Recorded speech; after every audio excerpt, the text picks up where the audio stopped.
questão grave que nós precisamos enfrentar. Tanto a questão da licitação dessas terceirização, como também a questão da colocação desses terceirizados em postos que jamais poderiam estarem, porque lá exigia sim servidores efetivos com compromissos com a instituição e também com a possibilidade sim de responderem pelos atos irregulares que lá cometessem. Nós vimos que tivemos casos de terceirizados locados dentro de Secretaria de Divisão de Processos, dentro de PROCAP, dentro de GAECO. Gente, como é possível o Ministério Público, que trabalha com investigação, que quer fazer fiscalização, que tem como missão controle, está trabalhando de forma precária, com pessoas desqualificadas, ocupando cargos por indicações políticas? Nós temos lá gente de diretoria de cargos importantes, que o único concurso que fez foi numa prefeitura do interior para serviços gerais. Isso está indicado no relatório da Corregedoria Nacional. Nós precisamos rever isso, precisamos fazer o dever de casa. Nós não podemos fiscalizar as prefeituras sem dar por gentileza. Okay. O que eu vou dizer aqui... Só um minuto, por gentileza. Vou pedir aos candidatos que aguardem eu iniciar a contagem do tempo, ok? Doutor Ricardo, o senhor tem um minuto para a réplica, por favor. Os dados que eu vou ler aqui estão no relatório de gestão fiscal e à disposição de todos na Secretaria de Planejamento da PGJ. Hoje a nossa despesa com pessoal, relativamente à receita corrente líquida, é 1,51. Nós temos uma boa folga. Mas se nós preenchermos todos os cargos vagos do Ministério Público, e o vamos fazer com relação aos servidores, já agora em dezembro, 64 cargos do concurso, e se nós preenchermos os 144 cargos vagos de promotor de justiça, este percentual já vai para 1,98. Portanto, ultrapassa o limite prudencial da Lei de Responsabilidade Fiscal. O que isso quer dizer? Nós não temos condições hoje de chamar nem os 144 membros promotores de justiça, porque a Lei de Responsabilidade Fiscal é nacional, ela é federal e não permite. Mas como eu estarei mandando daqui a poucos dias para o órgão especial um projeto de lei criando 150 Doutor Ricardo, obrigado. Muito obrigado. Por gentileza, terminamos aqui o prazo de um minuto. Muito obrigado. Muito obrigado. Como a doutora Neves perguntou ao doutor Ricardo perguntou à doutora Neves, eu vou fazer o sorteio agora, para ver, obviamente, quem dá prosseguimento, mesmo os dois outros candidatos tendo que perguntar entre si. O primeiro a fazer a pergunta, que tem 1 minuto de duração. Doutor Nestor Rocha Cabral. Por favor, doutor Nestor, o senhor tem 1 minuto. Pode começar. Doutor Neves, só fazer uma observação do que o senhor disse. A pergunta do doutor Léo, mas não será necessário fazer uma comissão para o diagnóstico, porque o diagnóstico o Procurador-Geral já tem, falta só a decisão. A minha pergunta é ao doutor Léo. Doutor Léo, nós enfrentamos graves problemas, muito em razão da nossa questão orçamentária. Nosso orçamento é pífio quando comparado de outros estados. O que é que o senhor se propõe a fazer para resolver essa situação? Doutor Léo, o senhor tem 3 minutos para a resposta. Eu gostaria só que o senhor guardasse a contagem do tempo. Por favor. Bom, em relação ao orçamento, até mais uma vez uma crítica que eu faço ao trabalho que a gente desenvolve com maestria no meio político, no interior, para a população, e nós não fazemos dentro da nossa própria instituição. O Tribunal de Contas, isso tudo baseado, tudo que eu vou falar, gente, é baseado no relatório da inspeção que foi feita aqui pelo Ministério Público, da Corregedoria do CNMP. O CNMP diz no relatório dele: o Tribunal de Contas do Estado do Ceará afirma na análise sobre execução orçamentária e financeira do Ministério Público do Estado do Ceará que são imprecisas, devidas a indícios de falhas nos registros contábeis relativos aos gastos com pessoal terceirizado, irregularidades de dispensa de licitações e bens adquiridos. Ou seja, além de nós termos um orçamento pequeno, esse orçamento ele não é bem explicado e talvez ele não seja bem explicado, bem aplicado e bem explicado. Isso a crítica é feita é uma manifestação do Tribunal de Contas dos municípios do Estado.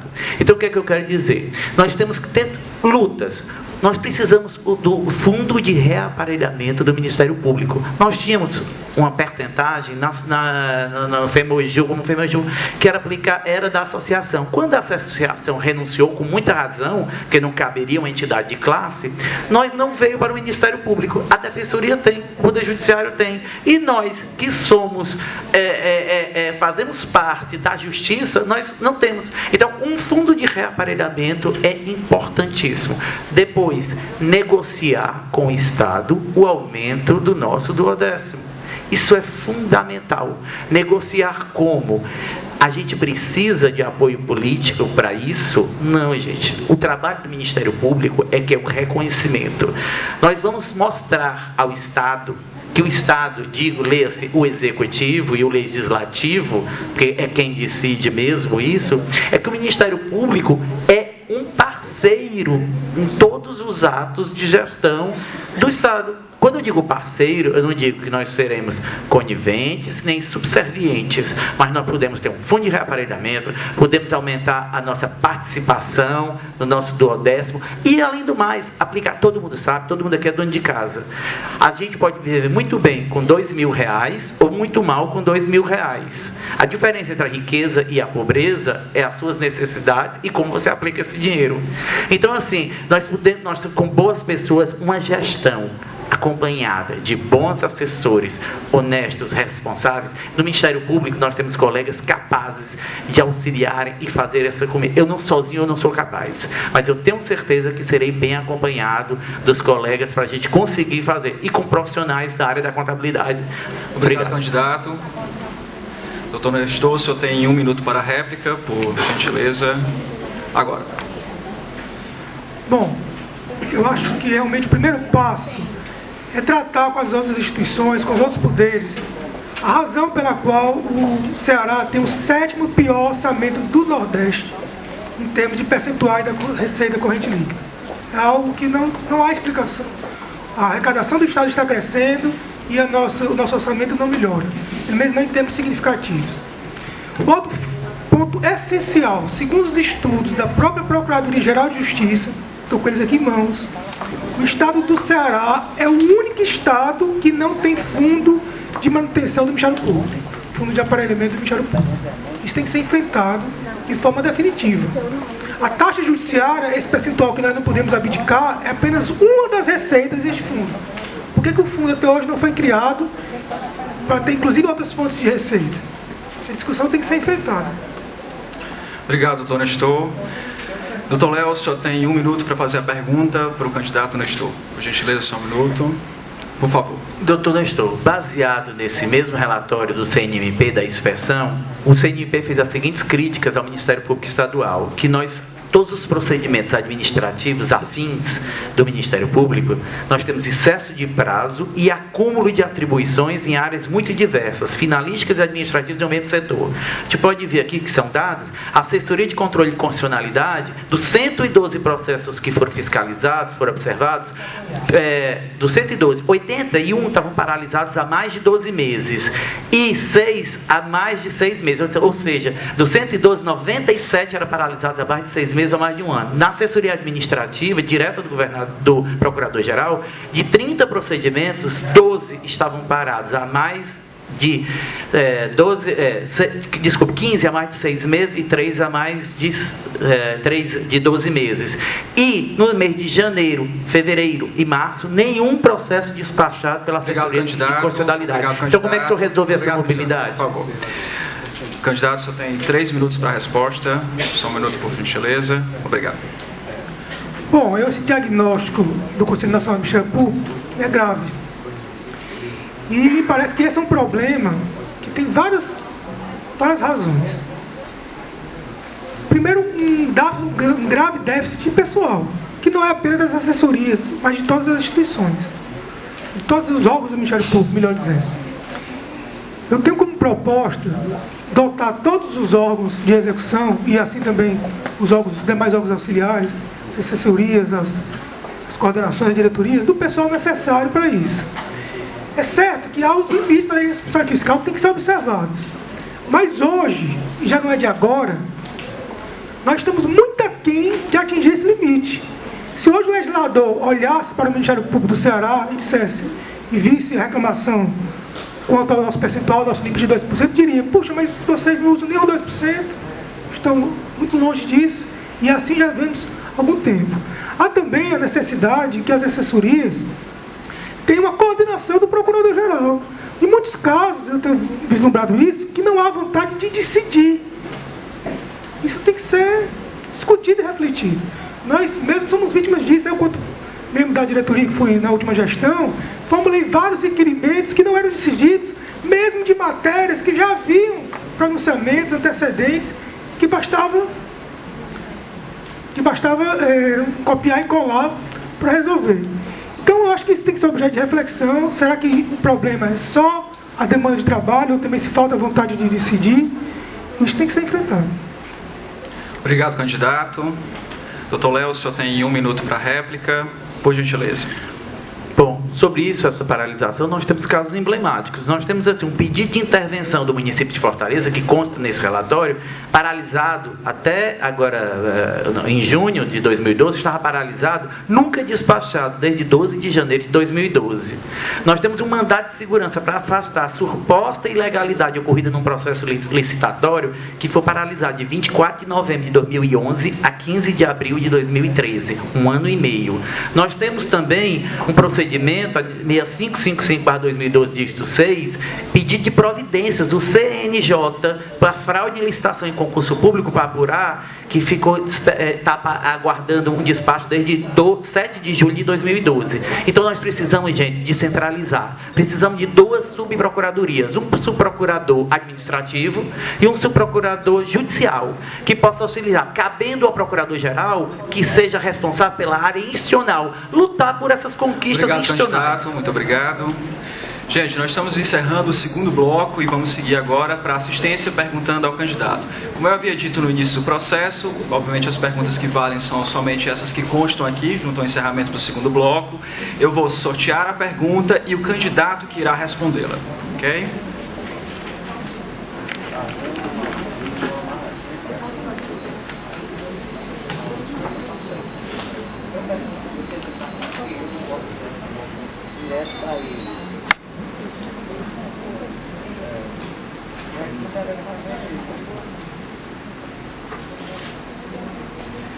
A pergunta é a seguinte, feita pelo Dr. Pedro Casimiro. Como evoluir um Ministério Público que tem base, desculpe se eu me equivocar, certo? Baixa qualidade em TI e desprovido de pessoal eficiente para atender às demandas por meios tecnológicos? TI, tecnologia da informação. O candidato ou candidata que irá falar sobre o assunto será...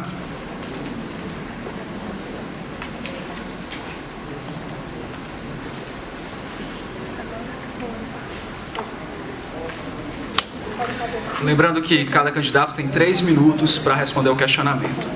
E o candidato que irá responder será o Dr. Léo Charles Henri Bossat II. Dr. Léo, só 1 minuto, por gentileza. 3 minutos. Pedro Casimiro, meu querido amigo, te agradeço a pergunta, porque essa é a primeira coisa que eu farei quando entrar na administração do Ministério Público, tecnologia de informação. É o que, gastando muito pouco, a gente vai surtir maior efeito. Esse relatório do CNMP, que eu me refiro, porque eu gosto de dados baseados, eu posso mostrar, está tudo marcado aqui, vocês podem ver, tem folhas marcadas, porque eu me preparo para tudo, para morrer de repente eu levo 4 dias, né? Aqui está tudo preparado aqui. Esse relatório diz que falta integração entre os sistemas informatizados do setor de recursos humanos e do setor financeiro da nossa Procuradoria, do nosso Ministério Público. A conciliação manual e rudimentar de diversas a conciliação manual e rudimentar de diversas planilhas aumenta o risco de falhas e inconsistências. Vocês sabiam que os recursos humanos não é o mesmo sistema? Isso é um absurdo, gente. É manual, os funcionários trabalham muito. Eu acho, é o que eu digo, a gente precisa otimizar o pouco que nós temos. Vocês imaginam, os poucos funcionários que nós temos, sai do recurso humano para o financeiro e eles vão conferir folhinha, papelzinho, porque nós não temos um sistema. Isso é barato, isso é fácil, isso é só um programa só pode resolver isso, gente. E vocês sabiam que tem colegas que fazem de diárias, fazem substituições, se não fiscalizarem, podem não receber em folha, porque isso já aconteceu, de colegas irem reclamar e fiscalizar e não ter sido lançado, como às vezes é lançado, que já deve ter acontecido, no outro mês tiram. Quando vocês forem olhar, ele já me aconteceu, assim, botamos por engano e retiramos. Quer dizer, isso é um absurdo. A tecnologia de informação é fundamental. Para quê? Até para dividir o conhecimento que nós temos. Quando eu fui secretário executivo das procuradorias, das promotorias cíveis, a doutora Elsuérdia deve lembrar disso, eu criei um banco de petições. Esse banco de petições era no próprio público, nosso sistema público, para a gente botar as petições que tem. Quer dizer, por que eu vou trabalhar tantas vezes? Por que nós temos informações privilegiadas de um município e essa informação não é privilegiada, não é compartilhada pelos demais? Isso é um programa, isso é barato, isso é simples, não precisa ser nenhum cientista, não. Nós podemos, digo assim, quando eu falo na área contábil, eu vou pegar uma pessoa da área, até o nosso projeto de orçamento é uma proposta ridícula. Gente, eu trabalho com o Conselho Federal de Contabilidade, eu conheço isso, dou palestra para eles, eu já andei em todos os conselhos regionais. Nós temos uma proposta de orçamento ridícula. Dos 40 milhões, 35 milhões é a negociar com o governador. Então é isso, nós precisamos de gente que conheça essa área de tecnologia para fazer bons programas. Isso é a primeira coisa que eu vou fazer e isso vai surtir um efeito, vocês vão ver, com o pouco que nós temos, antes do dinheiro entrar, que ano que vem o orçamento foi feito por essa administração, eu posso fazer candidato, obrigado, candidato. Vou sortear aqui a próxima pergunta e na sequência o candidato que irá responder.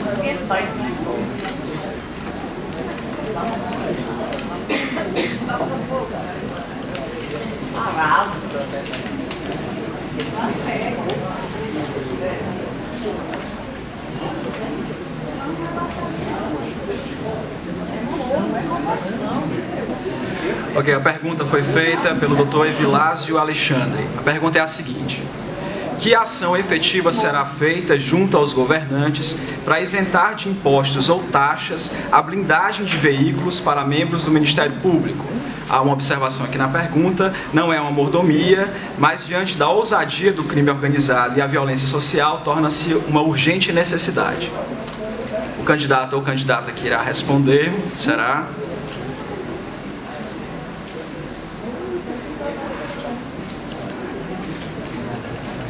Doutora Maria Neves Feitosa Campos. Doutora Neves, a senhora tem 3 minutos, só um minuto, por gentileza. Por favor. Eu confesso aos colegas que sempre me atenho a coisas, experiências e exemplos, coisas que nós estamos vivendo ao dia a dia. Eu, sinceramente, hoje não tenho informações precisas a respeito de programas do governo federal, do gabinete da presidência nessa questão de segurança institucional, que nos permita ter um orçamento próprio para blindagem de carro. Eu, particularmente, já tomei a providência, aliás, não fui eu, fui meu filho, de fazer um levantamento do valor dos preços aqui na nossa cidade para blindar carro e também nos outros estados. Então, eu acredito, e uma das minhas prioridades, sempre desde a outra campanha, foi a questão da segurança institucional. Do cuidado para com os colegas, da proteção para com os colegas, para com os servidores, para com o nosso patrimônio, mas em primeiro lugar para com os colegas. Como eu coloquei no meu programa e tenho dito, nós iremos planejar. E neste planejamento, a primeira coisa é a participação. Este planejamento será participativo. E se os colegas entenderem que a curto prazo a prioridade é a blindagem, não é meros guardas durante o dia, terceirização, não é porta de segurança, eu acho que nós temos o direito de participar desse planejamento e elegermos nossas prioridades. Então, eu não digo para os senhores que tenham pensado em blindagem de carro como prioridade.